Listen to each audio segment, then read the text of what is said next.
just talk a little bit initially about DK and your conversations with him ever since the diagnosis? Yeah, obviously went down in the game. Got the news late Sunday night.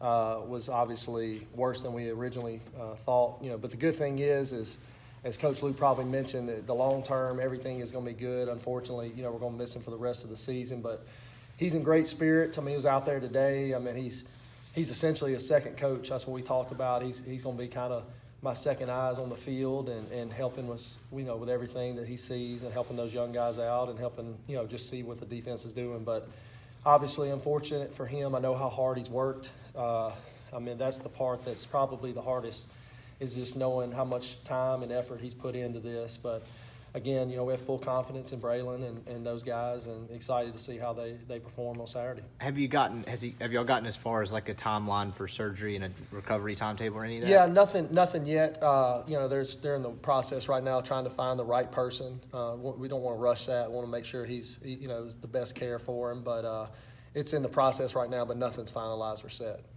Phil was talking yesterday about not wanting to replace DK, but just trying to do what you can to up the production.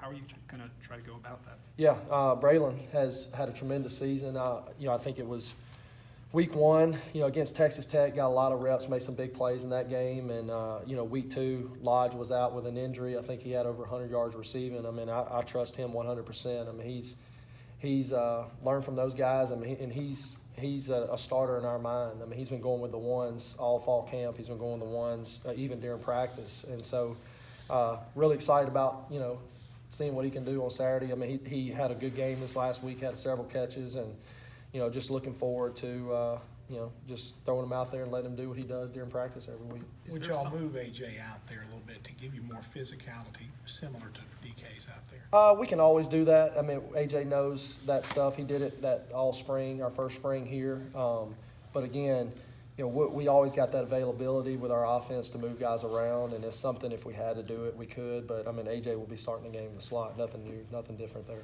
If you do end up doing that, what are kind of the biggest differences, I guess, in kind of the intricacies of playing inside and outside? A little bit easier releasing inside because you don't get as much true press coverage. But, again, that's A.J. played outside his whole life, and, again, it's nothing new. I mean, he's a football player, and then play this at this level in this league. I mean, you're always going to be having to maneuver defenders, whether you're in the slot or wide out.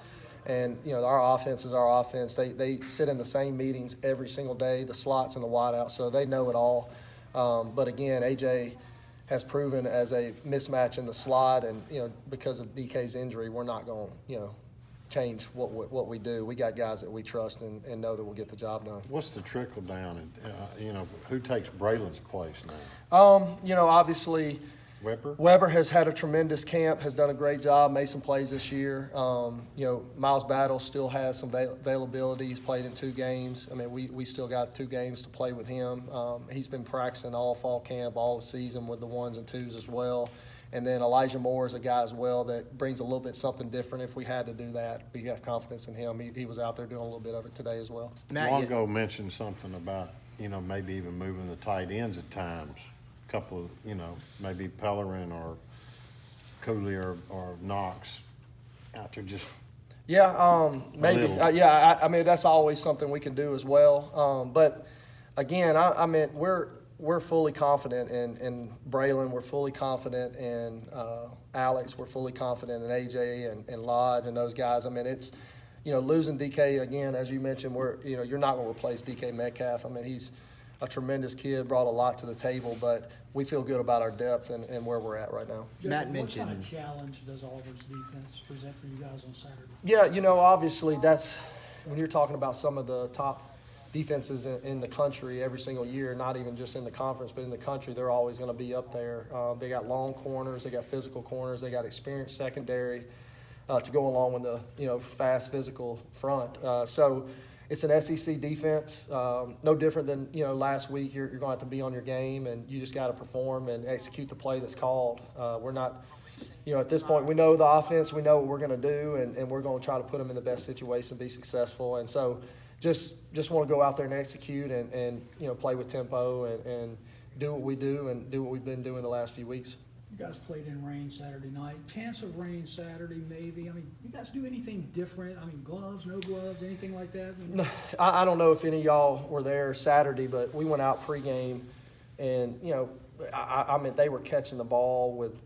I remember Braylon Sanders caught a one-handed ball on the sideline, and I was like, wow. I mean, it was I think it kind of ignited everybody. He caught a phenomenal ball, and everybody was catching it. Jordan, was throwing it and spinning it, and I think if you make it a big deal, it's a big deal. But I mean, they play in the elements all the time, and I mean, it's with the gloves and things of that nature these days. It's really not an issue unless it's just a hurricane type deal out there. Then we may have to make some adjustments. But no, it's nothing you really have to worry about too much. I think those guys, they focus. They know that you have to look the ball in a little bit more in weather situations and just do the little things a little bit more in terms of the eyes to the tuck and things of that nature. Where is DeMarcus Gregory in his recovery? DeMarcus is rehabbing right now. He's out there doing some post-practice stuff. Should be cleared here in the next few weeks to be able to do a little bit in practice. Again, he's coming along. Fortunate for him that, that injury happened, I think, the second day of fall camp. And, again, we just didn't want to rush anything coming off the other injury. It was something, obviously different, but just want to be smart and not rush anything, make sure that long-term everything was fine. Because, again, it's no different. You want to make sure the longevity of his injury and the longevity of his career was the most important part. And again, I think he'll be somebody you'll see out there in the next few weeks starting to get a little bit more integrated into practice. Would y'all play him in a game or two this year if he reached that point? If the opportunity presented itself, obviously, I don't know if he would be in football game shape, but, again, we'll kind of go down that road if it presents itself. But, again, he's been in all the meetings. He knows where everything that's going on.